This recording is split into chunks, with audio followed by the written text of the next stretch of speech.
While riding the subway, a man noticed something strange deep in the tracks. A horrifying roar echoed out of nowhere, as if something terrifying was rapidly approaching. Before people could even process what was happening, the gravel on the tracks suddenly started levitating in midair.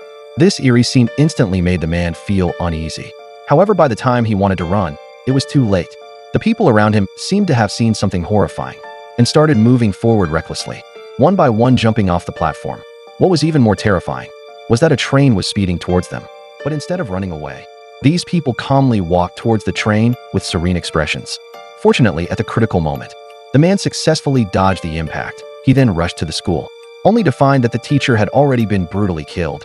At the podium, and the children were all hiding in the corner, terrified. But at this moment, Jack couldn't spare time to comfort them. He quickly found his daughter in the crowd and hurriedly took her to meet up with his wife. However, in the next second, his wife was suddenly hit by a car and sent flying. What Jack never expected was that the true horror was only just beginning.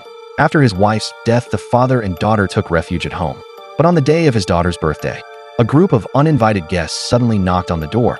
Just as Jack was about to block the door, they broke in. The two were then dragged to the rooftop. At this point, they had already been mesmerized by a mysterious force. The intruders forcibly opened the girl's eyes. After a brief struggle, the girl's pupils changed. She calmly walked forward and then directly jumped off the building. As Jack turned around ready to avenge his daughter, he also saw the monster's true form. His pupils began to change color, and his clenched fists gradually loosened. At this moment, his daughter miraculously returned to his side. It turned out that this city had been occupied by an unknown terrifying creature. Once someone saw them, their body would lose control and commit suicide in various strange ways. No one had been able to solve this mystery so far. But in fact, the scariest thing wasn't those monsters, but the humans who could open their eyes outside and still survive. These people had been bewitched by the mysterious force, and their purpose was to ensure that the survivors would no longer survive. Jack had now become one of these people. In his current state, he believed that death was the only salvation for humanity.